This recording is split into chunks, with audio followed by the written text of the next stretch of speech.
All right, so there were some pretty major snowstorms over the last couple of days in Virginia, and it caused an absolute shit show to unfold on one of the busiest highways in the entire country that connects between Richmond, Virginia, and Washington, D.C. So I want to give you guys a little bit of perspective in terms of what was happening in this entire snowstorm debacle that went down, but then we're going to get into one of the most psychotic Fox News clips that I've seen in a long time. So let's just start here with the New York Times giving us a rundown of exactly what happened. They say stranded drivers are freed after 24-hour snowy ordeal on I-95 in Virginia, and they say that hundreds were stuck overnight on the interstate south of Washington, and a United States Senator, it was Tim Kaine, he was amongst them, and he had to go through this entire ordeal by himself. So let's get a couple of images here.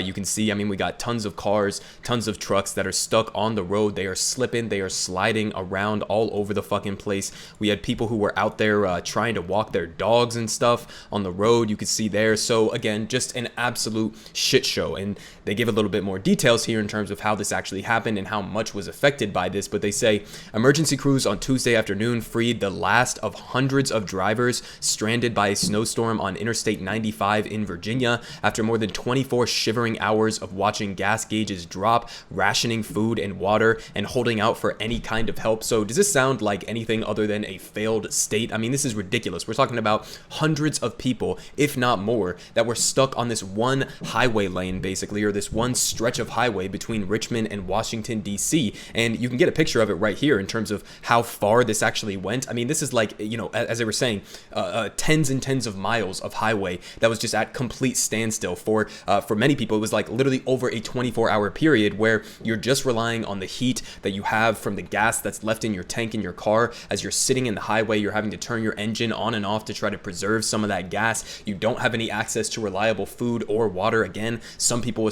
stuck with their kids. Some people were stuck with their pets and other animals and shit. It's just an absolutely ridiculous situation to ever happen. And, of course, they knew that this snowstorm was coming, so you could blame a lot of people for this, but they give a little bit more details here saying that a 40-mile stretch of highway, one of the busiest travel corridors in the entire United States, came to a complete standstill overnight after fast-falling snowstorm led to a jackknifed tractor trailers and hundreds of other accidents. And some people abandoned their cars. Many, including that U.S. Senator Tim Kaine, spent the night on the snowy highway. So people sleeping in their cars, it's absolutely backed up. You could blame, again, multiple different, levels for this entire unfolding mess here. You could blame, maybe local governments. You could maybe blame them for not being equipped enough to have the equipment to handle this. You could maybe blame, the federal government for not seriously revitalizing our completely crumbling infrastructure. You could blame even climate change for the worsening of these types of winter storms in the first place. But instead of blaming any of those things, which would be actual valid criticisms, Fox News decided to do what they do best, and that is do absolutely psychotic segments like this. So here is Dana Perino on Fox News talking about how the actual problem that led to this entire mess that unfolded in Washington and Virginia is due to police not having enough military-grade equipment and vehicles. So let's just go ahead and check in with the absolute psycho shit happening on Fox News. I want to point out one thing that I do not believe has been said yet. I talked to a state legislator there in Virginia, and he pointed out to me that in the last several years, many on the left made a decision that local sheriffs should not be allowed to have military-grade equipment, right? Because they said that that was a bad symbol and that it was too militaristic and authoritarian. But imagine if they were still allowed to have the equipment that they had just a few years ago, it probably would have come in very helpful today.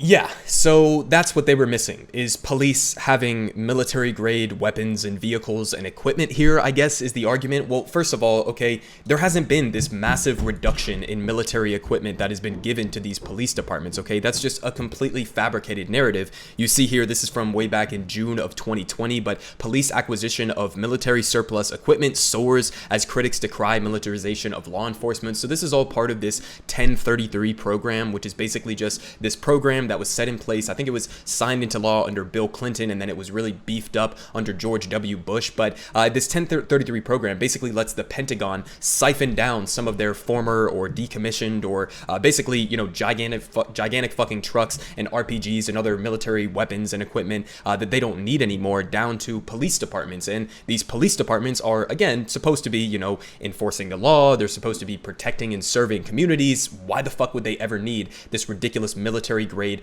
weaponry? Okay, it's just, again, completely ridiculous. This is the type of shit that you use to go to war, and now we as Americans are seeing exactly what, innocent Iraqi civilians and Afghani civilians and civilians from, frankly, all over the fucking world that the U.S. empire has used these weapons against. Now those weapons are being turned around and used against the U.S.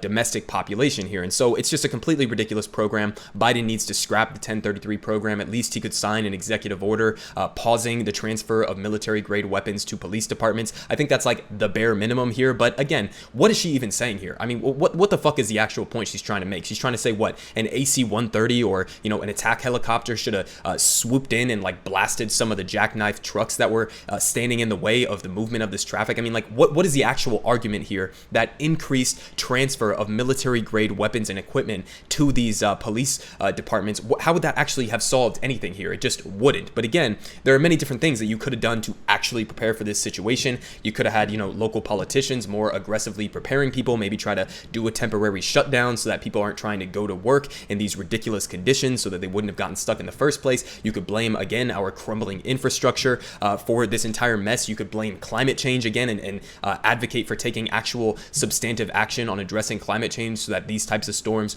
don't happen as frequently in the first place. But of course, Fox News is not going to do any of that. They're going to always go with the most deranged takes possible. And in this case, it's saying that I guess cops should have had more RPGs to blast away the traffic that was stuck in this massive winter storm.